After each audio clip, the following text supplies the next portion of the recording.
starting here right away. Alright, so this is our school plan review for this year, and we have a whole bunch of data, so we've kind of weeded through it and just tried to be really succinct in what we're doing as we move forward. Okay, so our driving question: to what extent will embedding the circle of courage in our daily practices lead to a more resilient and engaged learning community? So we've been working on this for the last number of years.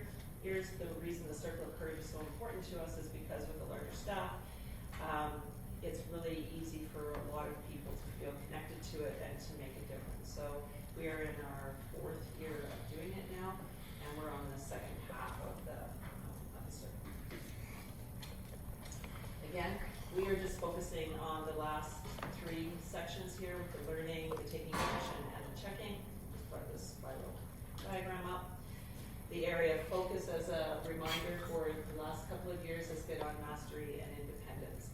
So what we're doing now in our spiral is going deeper, and we're focusing on student voice and student leadership. So when we started a number of years ago, it was more teacher-centered, and the teachers were organizing a lot of the work. Now we're really working with our staff to empower our kids and to provide more leadership opportunities for them. I just realized a lot of people don't know why Ari is wearing a garbage bag and pie in this picture. That's what we do. It was Pie Day, of course, for math, and the kids. We're going to talk about that a little bit. That is a good picture, actually.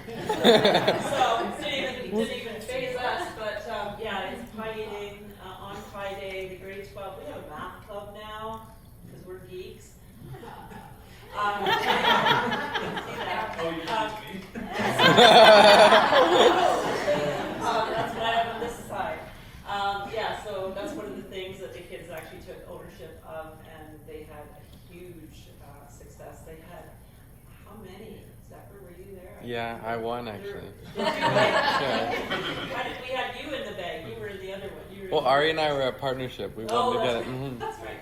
So the kids came up with it. They wanted to do it. They wanted to make it big. We had prizes. They organized it. They did the whole thing. It was super fun. It was at lunchtime. So, you know. There are at least student voice right here. at least 20 or 30 kids, I think. Yeah. It was huge. And this is the first time that we've done it.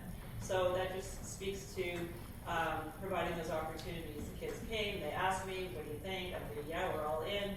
They said, "Can we have prizes?" I said, "You betcha," because we need prizes. That just makes it fun. So, anyway, kind of great things. So a big focus this year has been that movement into mastery and independence. And so with that, we've had a lot more student voice and opportunities for students to lead different things around the school. And along the way, we've learned some lessons, which we're going to share with you here. So the first one here is learning to empower students takes patience and time. So an example of this, we have our Indigenous garden at SOSS. And this year, we've tried to incorporate a lot more students taking the lead on selecting the plants and planning the planting for it and doing the work. And it's been challenging for staff to step back and have students take a bigger role. And it takes time to kind of work through those things. That's been one of the lessons we've learned. Another one is that learning that student leadership is sometimes messy. So this is a picture from the Holy Festival celebration at the school. This is the 3rd year that we've had it at SOSS. And it's entirely planned and organized by students. And sometimes for us, we have to step back a little bit and allow them that time to figure some of the things out and some of the challenges of organizing a big school-wide event like this. They don't come together as easily as sometimes the students expect. And sometimes there's hiccups along the way. And sometimes they're literally messy. Very literally. And the first year, you can imagine my first thoughts. This was 3 years ago when they said that they wanted to do this. All I could imagine is color all over the school, all over the buses, all over everything, getting complaints from all of these people. So I had to get out of my own head and kind of go, okay, how can we make this happen in a way that's still fun, but I'm not on the receiving end of all the negative stuff at the end. So the kids in the first year, they organized it. We went back and forth several times. They passed it down the next year. They had already organized their succession planning. They're learning how to succession plan. And now the group this year was great, and it's contained, it's fun, the kids are excited about it, and they do all the work. They just have to connect with us a little bit. The other one that you want to speak a little bit about, Yeah, so another opportunity that we had with students this year is students planned and led a Hoops for Hope charity basketball tournament for a day. And similar to with the Holy Festival, it was interesting to watch students struggling through the difficult aspects of leadership, getting people to follow through with what they were doing and connecting with all the adults. The first time they went around to all the teachers, they didn't actually tell them what they were planning. They just asked things like, "Can I use your space this day?" And so it was really interesting to see them struggle through some of those leadership challenges. Another thing that we have really learned this year is failing forward as a way of learning. Sometimes literally, like one of our teachers here with a group of students hit the irrigation in the courtyard when they were planting some plants for the Indigenous garden and having to repair and fix that. And challenges with, so this is a picture from Hoops for Hope and students dressed up and like really fun day, but lots of challenges with things not going quite right the first time they work through it, and that being such a valuable learning opportunity for our student leaders. And then this was taken right from our first slide at the beginning of the year. So these were all the areas for taking action that we wanted to go through. And because we are so large, we actually have done most of them. One of the groups is the executive functioning group. We've been doing quite a lot of work on that throughout the year. The highlights for that is they had a number of focus groups that were working together to see if it made a difference for kids. They had piloted different workshops. And the data that they collected, where the staff and the students all agreed that there is definitely a need for this. The grade 12s were very, how shall I say, they found it very effective and they could articulate the difference it made. So one of our English teachers at the grade 12 level was working with her grade 8s and her grade 12s on executive functioning specifically, and the grade 12s could articulate what a difference it made when they had these skills. This is our spirit decorating group. So again, it goes back to the belonging piece that we've been doing for a number of years. Our EAs are the ones that really take the lead on this, and they fit very well into this group. Although we've moved a little bit further along to that, I guess the next step would be if they could have kids working with them or use the kids' ideas to keep adding to this. So this will be an area of growth for us for next year. And this is just another example of spirit decorating group. So with the kids were actually working on the play, the one on the far right. So they were actually helping do the sets and stuff. The next one's me. So another one of our groups was focused on community connections, and so connecting the learning and activity happening in the school with different opportunities around the community. And so some of the things they were involved with were, the metal class building a scooter rack for the school and a bike rack for OK Falls. We had our math club that we showed the Pi Day presentations involved with competitions in Kelowna. And then we had things like the EPIC class helping out with things at OES. So this group was very focused on getting out and connecting with things around the community. We had another group focused on student showcases. So you can actually see Jason's son Silas here performing. And so this was 2 performances that were organized by students throughout the year, where students showcased some of their different talents, very professional presentations. We had student bands, dancers, different cultural presentations from the different communities represented in the school, some dances by the grade 12 leadership classes as well. And so a very positive opportunity for students to show their skills. And kind of a transition from previous years, students were the ones taking the lead on this. So finding the acts and sorting out the timing and who would go in what order and setting up and planning and advertising for it, as opposed to the adults taking the lead and then just having the student performers. Same with the grad group. That was the group that I was involved in. So there you were. So these are just different things that we've done throughout the year. Again, all of them have been student driven, and the way we've set it up is if the kids have an idea or a suggestion, they'll come to us, they work with us, and then they take the lead. So they have all the stresses, and it's a great way of learning.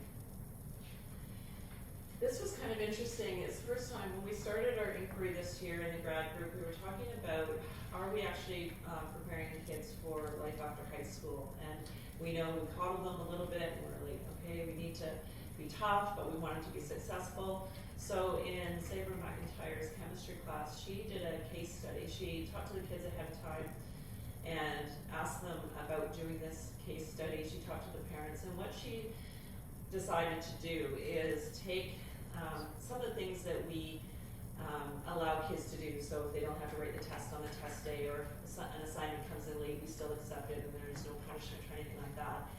So what she did is she worked with the kids to figure out what they would do if those things weren't in place, and what was the difference with their mark based on how we mark them at high school as compared to how it might be marked at the next level.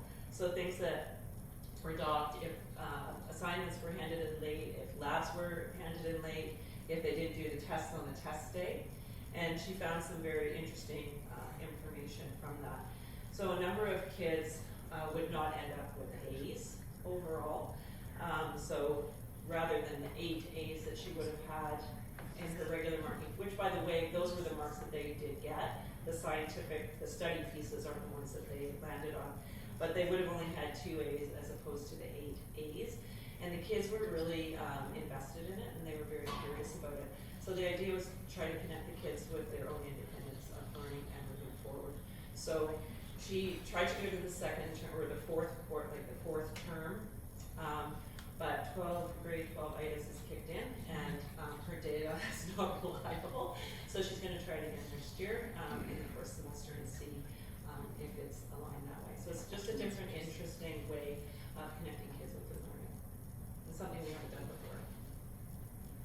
Good. So the next section is checking, did we make a difference this year, and where are we going to next? And so as a group, we looked a little bit at anecdotal evidence, as always. We looked at the student learning surveys, so we had data from grade 10 to 12 students through the student learning surveys this year. We did quite a few empathy interviews with students, and also connecting with our community partners for feedback on what was going well. So some results from the student learning survey. Something that was really interesting is looking at our grade 12 data. One of the questions is, at school, how many adults do you feel care about you? And of our students, only 1% of the students surveyed selected no adults, 4% selected one adult, some picked I don't know as well, but all the rest selected at least 2 or more adults they felt connected with at the school. And so this is a really big increase for us, and is really good to see. The other question, can you name 2 adults in school who believe you can be successful in life? And 90% of those grade 12 students said yes. And then the last one, we've been talking a lot about student voice and student choice this year, and one of the questions was, at school I provide input into what I learn and how I learn. And again, only 3% of students pick never or almost never, so most students are selecting that they have a lot of choice in their learning. The Showcase group did a student-led survey as well, where students planned and implemented the survey. And they found that 94% of students said they enjoyed the showcase and found it engaging. And then with our grad group, we did some checking there, and what we found is that the kids really, really enjoyed it. We found that more kids have volunteered to take leadership roles. They've struggled through the challenges of being leaders, but they've come out the other side and felt really good about their work. And with the school-wide breakfast, they created their team, and they were really happy, and by the end, they didn't need any help, to the point where they didn't even tell us that the breakfast was coming up the next day. That's how they missed that piece on the communication, but everything else they did. They ordered the food, thankfully. And then quickly, the AI group, which again, right now, this group is more at the teacher level. It's a new group for us. So they're not spiraled down to the student part of it quite as much yet. But this is some of the information that they found, what it's good for, and what it's not great for. So I think that group will need a little bit more work if they continue into next year. And we found with this group, while they're not as connected directly with students using AI just now, it's really changed some of the narrative in the school around AI use and working to learn and understand it within our school. It's been a really positive connection. So in conclusion, we found this year the belonging and generosity is still foundational to all of this work as we're moving towards mastery and independence within the Circle of Courage. Within the school, we're working on creating space for safe failure and challenges. We want students to have opportunities to rise to the occasion, but we want to do it in a safe and supportive manner. We provided more opportunities for more different students to lead. What we really noticed in the reflection for this presentation is that we have a larger number of students that are embracing leadership roles within the school. And our students found leadership hard this year. These opportunities were challenging and an opportunity for a lot of growth within our community. And next, where we're going, we're continuing to focus on gratitude, connection, curiosity for our learners, and we're really trying to emphasize that move from teacher-driven things within the school to student empowerment through student voice and student leadership. Lead by example. The end.